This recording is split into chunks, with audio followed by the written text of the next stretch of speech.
Thank you, Malcolm. Good morning. Welcome to Unitarian Universalist Church of the Desert. I'm Julia Alberg-Burbank, your worship associate for today. As we begin today's service, we acknowledge that we gather on the unceded lands of the Agua Caliente Band of the Cahuilla people, and we commit to grow in our understanding and relationship with this land and with the people who inhabited it and nurtured it before our arrival. In this congregation, we strive to honor the inherent worth and dignity of every person. You are welcome, no matter your sexual orientation or gender identity, your age or your size, whether you're rich or poor. We welcome people of all races, religions, and cultures. We welcome you, wherever you come from and whoever you love. We welcome all of those who will learn and grow with us as we commit together to embrace the rich and beautiful diversity of the world. Our goal here is to build a community centered in justice, in compassion, and in love. We are so glad you're with us today, whether you are here in the sanctuary or at home. Your presence is a blessing. Well, welcome. We are so glad you're with us today. And now we will ring the Tibetan bowl and listen to our music for centering.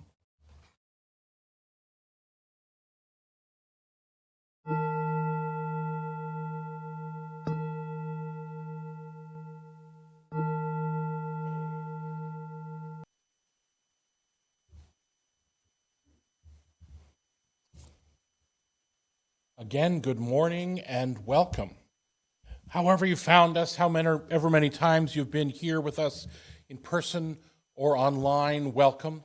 I'm the Reverend Ian Riddell, and I have the joy and delight and honor of serving this congregation as its minister. We are a congregation grounded in our commitment to love and an evolving tradition that celebrates the richness and beauty of individual lives and commits to working together to weave a tapestry made stronger and more vibrant by our collaboration and by the sharing of our lives and our visions for a thriving, loving, and just future for all of life. We gather this morning in community, hearing the call to the covenant of service and relationship that we share with all creation. It is the call of joy beckoning us to live our lives more fully. It is the call of love, reminding us that we are known and seen and held. It is the call of relationship, inviting us to awaken to one another. It is the call of abundance, compelling us to live lives of generosity and gratitude. Here, may we reawaken to that call. Here, may we find the courage to answer it. Come. Let us worship together today. We're going to start that worship by singing together because that's just such a wonderful way to get going, isn't it? And so I will invite you to rise in body or spirit in a moment. We're going to sing and rejoice. It's a very old traditional little round. We're going to sing it all together twice through in unison, and then we're going to sing it in 4 parts. Okay, so we'll start with this group, then this group, then this group, then this group, and we'll sing it until we're done. How does that sound? So twice through all together, and then we're breaking it parts and just sing whatever comes to your heart. So please rise in body or in spirit.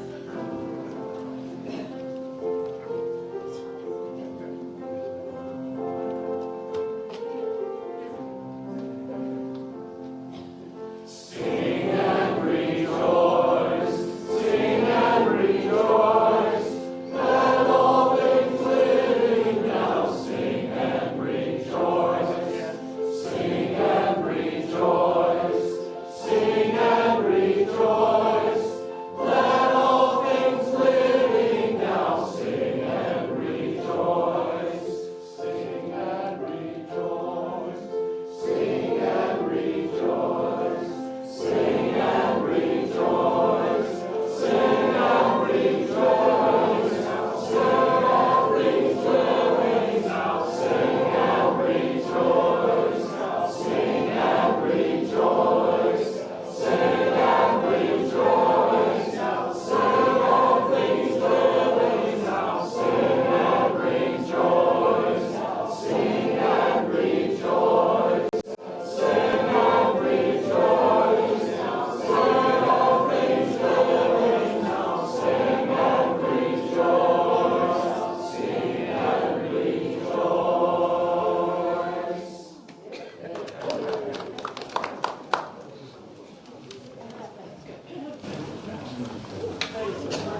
Join me in the words on the screen. May love be the spirit of this church. May the quest for truth be its sacrament, and service be its prayer, to dwell together in peace, to seek knowledge and freedom, and to help one another in fellowship. This is our aspiration. And I'd like to invite Bob Rancourt up to help light the biopod candle. Please join me in the words on the screen. We light these candles in solidarity with Black, Indigenous, and other people of color as we journey together towards spiritual wholeness. May we, as a beloved community, work to dismantle racism and all forms of oppression. May we live out our principles so that justice, dignity, and equity for all prevail. And now we will have a word from our Pledge Drive Chair, Chris Eager, via video. Good morning. My name is Chris Eager. I am again serving as your Pledge Drive Chair. Last year's Pledge Drive was a success. Since then, we have achieved 100% ministry. This means that Reverend Ian is now a full-time minister, thereby spending additional hours leading our church and providing pastoral care. Pam Bebo's hours have also been increased in the office to support the extra workload and keeping all of us on track. Jim Tong has joined us as our new choir director, and the joyful singing by the choir has been a welcome addition to our services. And let's not forget the rejuvenation of our sacred grounds. These are a few of the accomplishments that have resulted in a higher budget this year. However, on the revenue side, we did not receive the usual amount of gifts from members and friends who occasionally leave us a bequest from their estate. Finally, in the past year, our membership has declined from 139 to 126. All of these changes result in a need for more donations from fewer people. I know I said at the live auction that we didn't expect an increase in the pledge goal, but I am here to fall on my sword and ask that you all please increase your pledge by 5% over last year's amount. When Jerry heard my unscripted comments at the auction, he told me that I would have to make up the shortfall. So this year's pledge drive goal is more of a desperate plea than a request, so that Denise and I don't have to declare bankruptcy. I can assure you that we increased our pledge by 5%, and we hope that you will too. Finally, this year the testimonials will include comments on why we give our treasure, our time, and what it is that we receive in return. I am very happy to serve on our Social Justice Committee, which wasn't even on my radar before I met Denise 27 years ago. I also enjoy working on the Sacred Grounds, serving on the Finance Committee, and helping with the pledge drive. And my new joy, singing in the choir. Even though we are here for only 3 months every year, this is still a place we think of as home. Thank you.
Thank you for your generosity.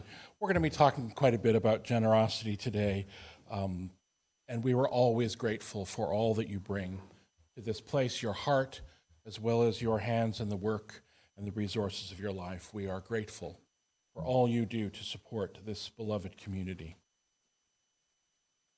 Part of that gratitude, part of the work of that community is learning together how to care for each other, how to reach out, how to be here for each other. And so we take time in each service to share the joys and sorrows, those things alive in our hearts that we wish to share with community, sorrows we wish to have people hold with us, joys we wish to celebrate together. And so these invite you to take a moment now.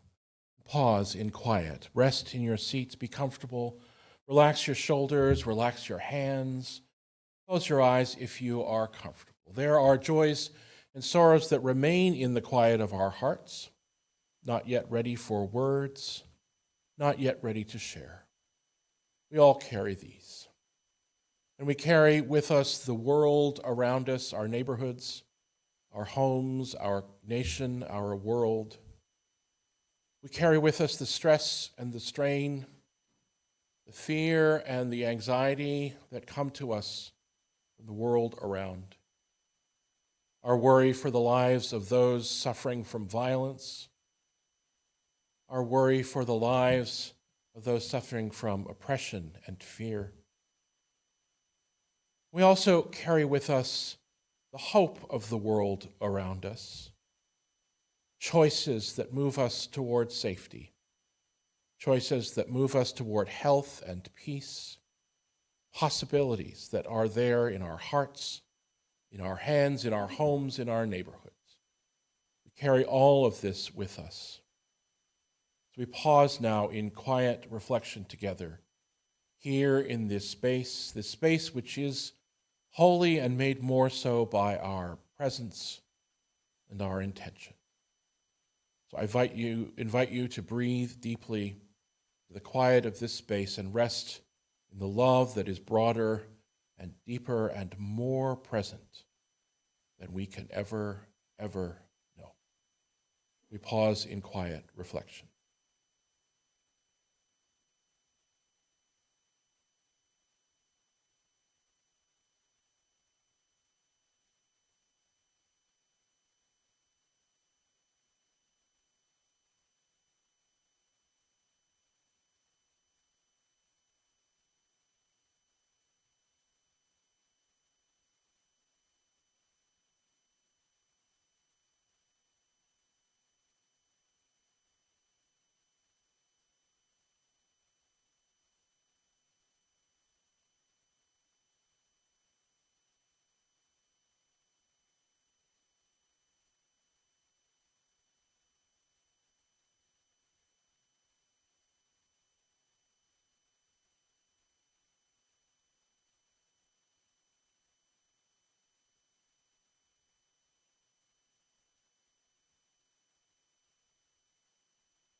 May all beings know peace.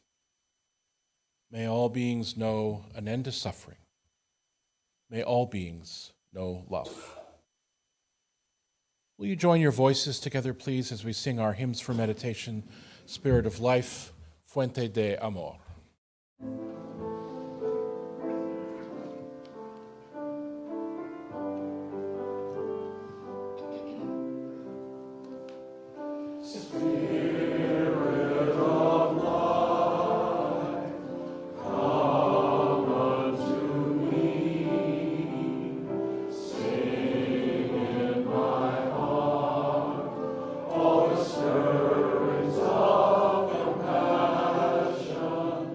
Lord,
On this pledge drive kickoff, I've been asked to share a brief testimonial with you about why we give. John O'Donohue tells us, only holiness will call people to listen now. And the work of holiness is not about perfection or niceness. It is about belonging. The reason I give to UUCOD, both in time and in treasure, is because the act of belonging to this congregation fosters a spirit of holiness in my life. Each week in the welcome words, we are reminded that we all belong here, that all have inherent worth. That spoken reminder is supported by the actions of the congregation when I am consistently welcomed into a variety of spaces. This holiness, not impossible perfection or surface level niceness, but true holiness is made manifest in committee meetings, board meetings, chalice circles, classes, book clubs, weed pulling parties, and potlucks. Good people come together to do good work on behalf of all of the congregation. The congregation opens its arms, and I, in return, do the same. It is in keeping with this spirit of holiness that I attempt to listen to where I am needed and to say yes as much as I can. Saying yes further fosters belonging, connection, and growth. So I encourage each of you to watch us grow and join in that process by saying yes where you can as well. Thank you.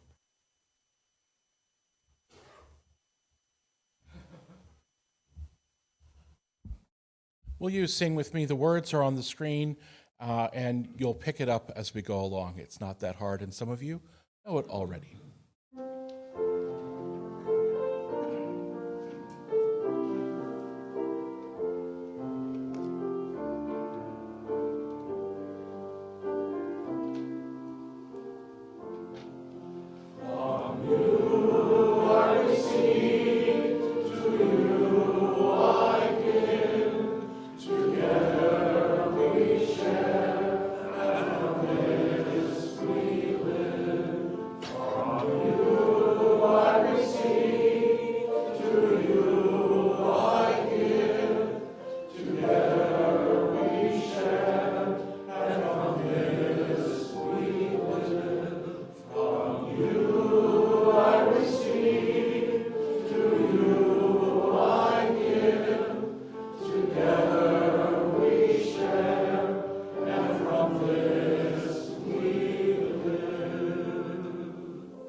As many of you may know, my life, my work before I became a minister was music.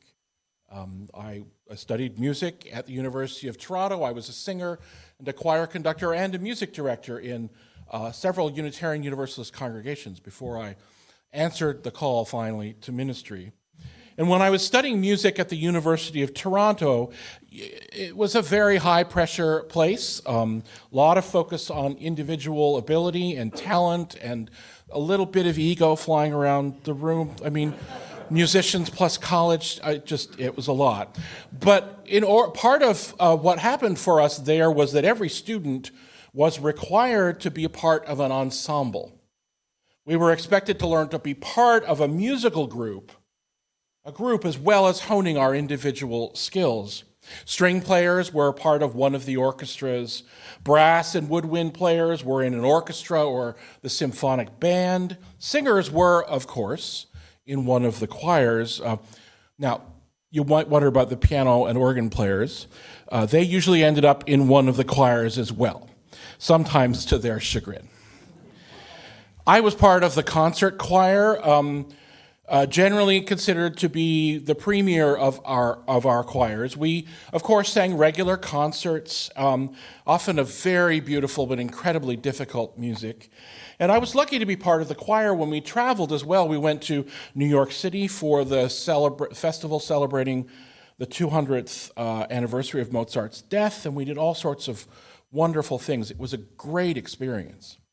We were also used by the Faculty of Music and by the university to perform at fundraisers, to entertain the high-end donors while they drank champagne and ate hors d'oeuvres and wrote out checks to support higher education. There was no chili to be seen, unfortunately. I know that smell is in the air just a little while longer, friends. But we didn't sing new pieces every time that we did one of these fundraisers. We had a set that we'd reuse over and over again. And one of the pieces that we often sang was Leonard Bernstein's Make Our Garden Grow from his operetta Candide, based on the writings of Voltaire. It's the closing number of the show, and it sums up the moral of the story. Now, if you've recently seen the movie Maestro, you've heard this. And you may have recognized it when Malcolm played it at the beginning of our service. I really encourage you to go to YouTube and type in Make Our Garden Grow. There are just fabulous performances. The lyrics go partly like this. I thought the world was sugar cake, but now I'll teach my hands to bake our loaf of daily bread. What worlds they please, those Edens can't be found. The sweetest flowers, the fairest trees, are grown in solid ground. We're neither pure nor wise nor good. We'll do the best we know. We'll build our house and chop our wood and make our garden grow. And make our garden grow. Now, without getting into the politics, the ethics, or the satire of Candide in general, this finale to the show sings out the understanding that while we can dream wild and beautiful dreams, and we should, we can't ignore the necessity of grounding those dreams in the work of each day, the work of making daily bread, of chopping wood, of nurturing our garden and ensuring that it grows in solid ground. And we are not perfect beings, nor should we strive to be. As Julia reminded us, we do the best we know. Our dreams grow because we nurture them, because we cultivate them, because we support them each and every day. Today, if you haven't figured it out already, we kick off our annual pledge drive. Those of you who are here for the first time, this may be a little odd to you, but this we do each year. This time we take each year our pledge drive to make commitments to ourselves and our congregation of how we aspire to support the work and life and thriving of this beloved community. Now, some people are uncomfortable talking about money from the pulpit, or perhaps hearing about money from the pulpit. Perhaps it's feeling it's not very spiritual or holy of a topic of conversation. I get that.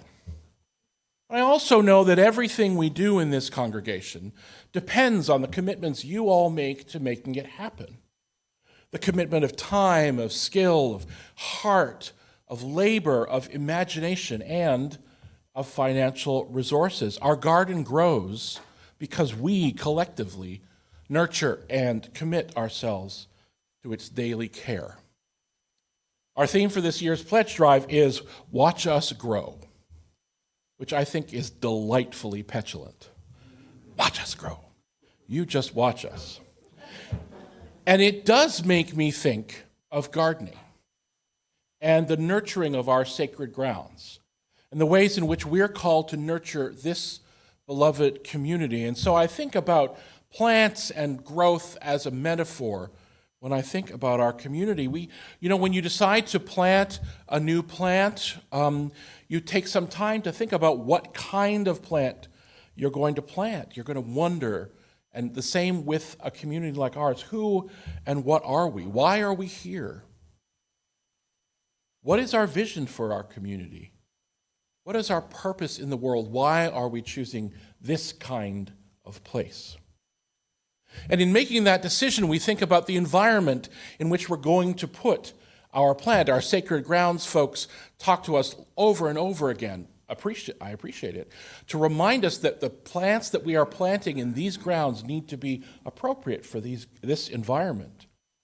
What is our place as a community in the world? Who are our neighbors as we sit here? What does the world around us need us to be, this beloved religious community? How do we interact and collaborate with the other species and communities around us? How do we interact with our environment? And when you've chosen your plant and you know where you want to plant it, you think about the soil that you're planting it in. What's the nutritional value of that soil? How stable is it? Is it going to blow away? What does it need? The ground we grow in here as a community, where our roots will encounter our history, this history of this congregation, this community, those who came before us, those who crafted this place with their hopes and their visions and their struggles, and the soil in which our roots will encounter our larger religious tradition, decades and centuries of Unitarians and Universalists and Unitarian Universalists who crafted this progressive faith which will nurture our future growth and which we will impact and affect and change. And you don't just plant a plant and walk away from it, I hope. We know that we will need to tend to the growing of that life, to tend to the growing of this place, to take care of it, to fertilize it maybe, and watch over it. This is our work of maintenance and tender care, which allows our community to grow and strengthen and flourish, our care for our physical space, and our care for each other's hearts and beings that we need to grow and strengthen and flourish. And all of life needs water, even in the desert. What are the resources we have that help us grow and thrive? Sometimes that water, those resources come from the world around. In all ways, we pay attention to intentionally sharing our resources for the thriving of our communities, enabling growth and strength and vibrancy, enabling the work of those communities in the world to happen. And of course, all of life needs light. The light of love that we share with each other, a light of love that surrounds us, especially here in this sunniest of sunny places. The light of love that we share with each other, the care and the questions and the answers and the hand of support and the time and just the love that we share with each other. My colleague, the Reverend Mark Morrison Reed, said this about the Unitarian Universalist tradition and the communities he experienced growing up in this tradition. He wrote, "I am at home among you. It is a place where I was nurtured. And because I was nurtured, I grew. Having grown, I could give. And having given, I could give and grow more." We nurture this beloved community so that it will grow, not just in number, though that is and will be a wonderful thing, but also so that it will grow in depth, in influence, in commitment to the work of transformation. We nurture it so that it will help us grow in spirit, in understanding, in connection, in knowledge, in skill, in passion, in vision, in justice, in depth. We nurture it so that it will help us grow the work of our hands, the breadth of our vision, and the generosity of our spirit, grow and weave that fabric of our love that we talk about so much. While we do all this, let's acknowledge that we are neither pure nor wise nor good, as the lyricist of Make Our Garden Grow writes. We are not perfect. As Julia reminds us, perfection is not our aim. We are called to do the best we know and expand that knowing each and every day.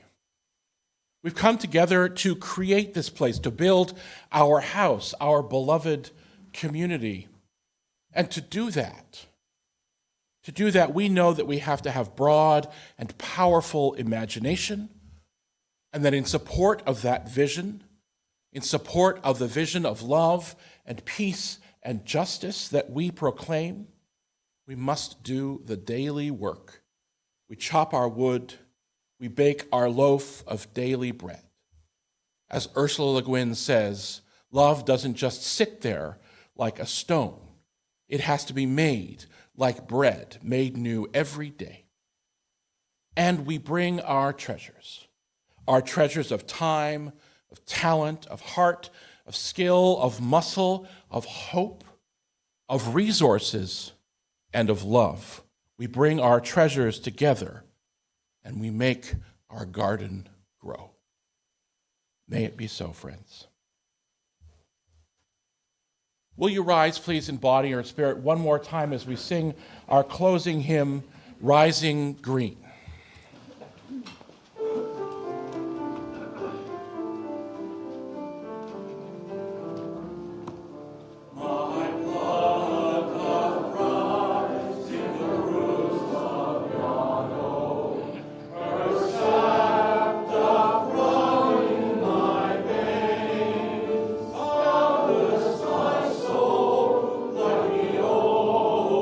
Sky, where the stars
screen as Reverend Ian extinguishes the chalice. We extinguish this flame, but not the light of truth, the warmth of community, or the fire of commitment. These we carry in our hearts until we are together again. Just a couple pieces of congregational news today. We put out the call for chili chefs, and they responded. So to help kick off our pledge drive today, we have the chili cook-off. So we invite you all to stay and sample the chili and decide who wins the tacky trophy for the year. Okay. And then our pledge drive goal is $195,000. Watch us grow. Watch us grow. And I have the honor of being able to announce that we are already $41,600 towards that goal. Okay.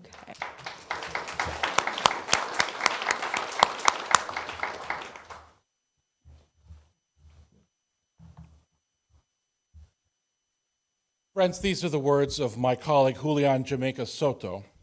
All that we are together and individually is part of the abundance of the universe. We are made of stars. We are made of earth. All that we have comes from the earth, from the labor of those in our communities, from the cities and the farms and the oceans that enliven us, the world and those who live in it. We are surrounded by blessing, by grace, and by possibilities. We are reflected in every other human being. We respect and honor one another's differences, and we celebrate our interbeing with abundance and the practice of generosity. With that abundance and that generosity in our hearts, dear friends, go in peace to love and serve the world.